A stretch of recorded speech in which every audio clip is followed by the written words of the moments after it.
ဒီနေ့ကဒါကျွန်တော်တို့ခိုလန်းကျွန်းကိုလည်းသွားမယ် trip vlog လေးဖြစ်ပါတယ်ခုကတော့ဒါကားခေါ်ထားလို့စောင့်နေရပါဘောနော်ရထားဂိတ်ကိုကားနဲ့သွားပါမယ်ရှေ့တစ်ခေါက်ကတော့ကျွန်တော်တို့ကဘန်ကောက်ဘူတာကြီးကနေပတ္တရာထီကိုရထားစီသွားတာပါဒီတစ်ခေါက်ကတော့ဘူတာကြီးမသွားဘူးဂျားရီကနေဖြတ်စီမယ် Warmer Station မှာကျွန်တော်တို့လက်မှတ်ဝယ်ပြီးတော့ဂျားဖြတ်တက်စီမှာပါ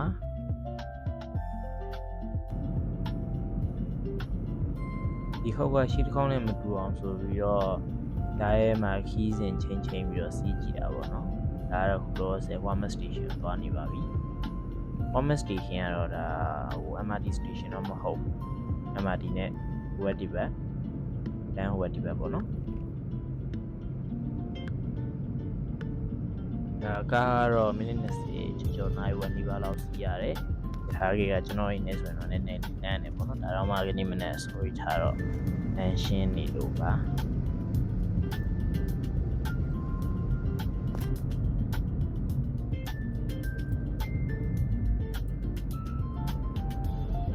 ဒီတော့အဲ့လိုဘူတာချင်းလိုက်တာရောအတွေ့အကြုံအသစ်တွေရမလားဆိုပြီးတော့ပေါ့နော်တကယ်လေးရပါတယ်ကာသမားလမ်းကိုကျော်သွားပါတယ်အဲ့တော့ကျွန်တော်တို့ဆင်းပြီးလမ်းလျှောက်ပါမယ်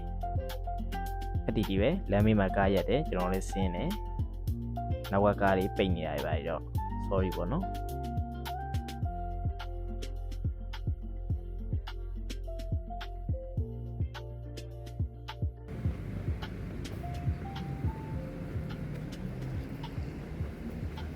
ဒါတော့ပတ္တရာကိုသွားမဲ့ Warmer Station မှာခုတော့ဆိုတော့ကျွန်တော်တို့လက်မှတ်ဖြတ်ပါမယ်ရထားက6ရောက်မှ184ပဲဖယ်ကြပါတယ်အဲ့တော့ကျွန်တော်တို့ရထားနဲ့သွားရတာတူပေါ့နော်ဘတ်ဂျက်သက်သာတယ်အတွေ့အကြုံသိရပါတယ်အဲ့တော့ရထားလဲစောင်းရအောင်မယ်ဆိုတော့ကျွန်တော်တို့ coffee လေးဝယ်တောက်အေးဆေးဗီဒီယိုလေးပတ်ရိုက်လို့ပေါ့နော်နိုင်ခင်းနေအောင်တော့တကယ်စောကြီးကတော်တော်လှပါတယ်ဘန်ကောက်မှာဒါပေမဲ့9နာရီလောက်ဆိုရင်တော့ပူပြီပေါ့နော်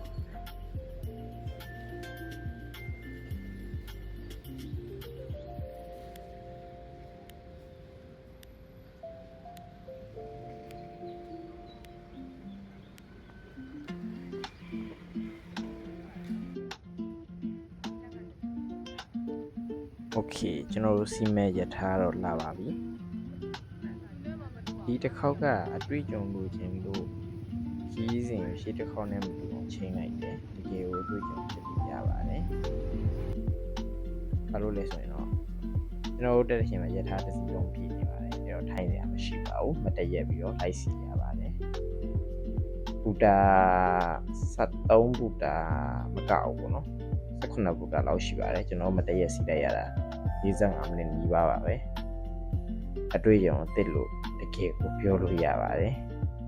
ပြီးတော့ဖြစ်ချင်တော့ဒီရက်ကဘန်ကောက်ရဲ့အကြောင်းကြီး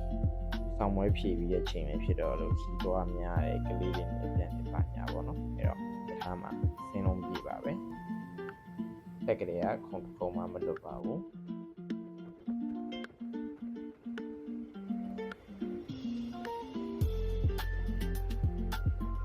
အဲ့တော့18ဗုဒ္ဓ45မိနစ်လောက်ကျွန်တော်မတည့်ပြီးတဲ့အချိန်မှာကျွန်တော်ထိုင်ကုန်ရပါတယ်အဲ့မှာစပါပြီစားမယ်တောက်မယ်အတင်းပြောမယ်ပေါ့နော်တကယ်တော့ခီးထွက်တာအမိကပေါ့နော်ဒါကတော့မုံပတ်စားတာပါမုံကိုယ့်မှာကိုစားရင်ယူလို့အဲ့လိုမျိုးပတ်ပြီးတော့စားတာပေါ့နော်အဖွဲလိုက်ကြီး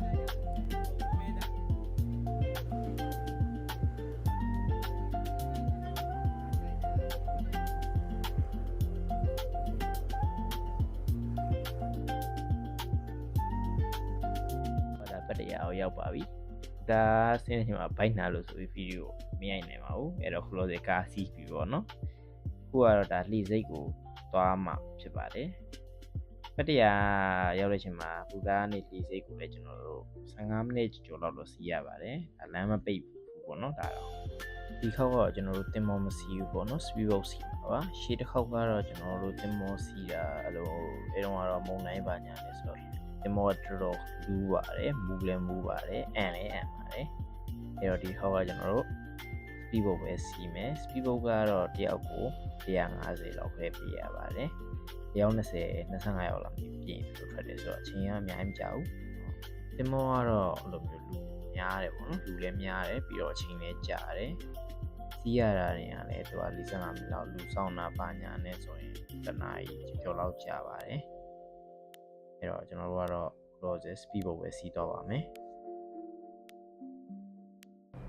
အဲ့တော့ speed boat ဆောင်နေရတော့ကျွန်တော်တက်ပုံလေးပါလေးရိုက်မယ် post ပေးမယ် we screen okay ပါ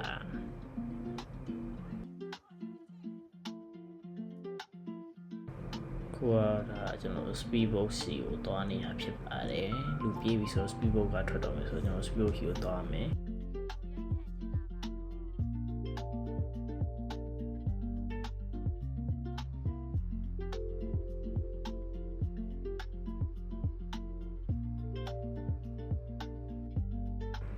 ဒါတော့လက်ရှိကိုလန်ကျွန်းကိုရောက်ပြီပေါ့နော်ကျွန်တော်ဟိုတယ်ကလာကျွမဲ့ဘက်ကီကိုစောင့်နေတာပါ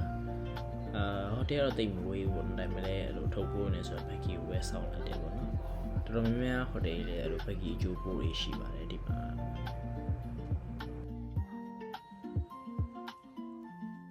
ဒါကတော့ကျွန်တော်တို့တင်မဲ့ဟိုတယ်ပါခုဟိုတယ်မှာထုတ်ပိုးချပြီးရင်တော့ကျွန်တော်တို့ထမင်းသွားစားပါမယ်အပြင်ထွက်ပါမယ်ကိုလန်ကျွန်းကိုကြာရတဲ့အချိန်တစ်ခုတည်းမှာဒီမှာကျွန်တော်တို့ဟိုတယ်ဒီမှာဘယ်လိုဆိုင်ကယ်ကိုပေးထားရပါတော့သူ4ယောက်ခန့်ဆို2စီးလောက်ပေးတယ်ပြီးတော့ဒီမှာဆိုင်ကယ်စီးဖို့ဘယ်လိုလမ်းကောင်းနေပြောရမလားကျွန်းဆိုရင်လည်းအဲ့ဒါပြီးတော့ဆိုင်ကယ်စီးဖို့နေရာရှိတယ်ပေါ့နော်ဆိုင်ကယ်မောင်းတယ်ဆိုရင်တော်တော်လေးအဆင်ပြေတယ်ကျွန်းမှာနေရတာခုကတော့ဒါကမ်းခြေကိုသွားမယ်ပေါ့နော်ကမ်းခြေကိုသွားမယ်ရှိသွားကူမယ်အော်တော့ချေပါမယ်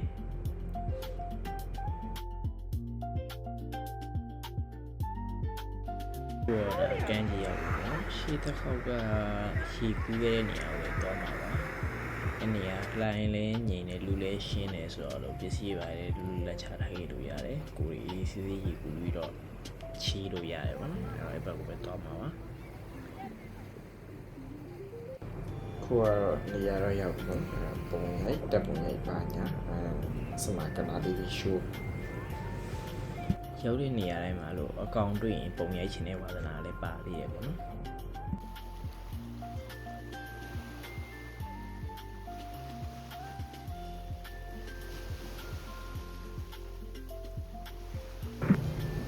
ခုကတော့ကျွန်တော်ဒါရေစင်းကူပါမယ်ရေဝအောင်စော်မယ်ရှယ်ပလန်နဲ့စော်မယ်ပြီးရင်တော့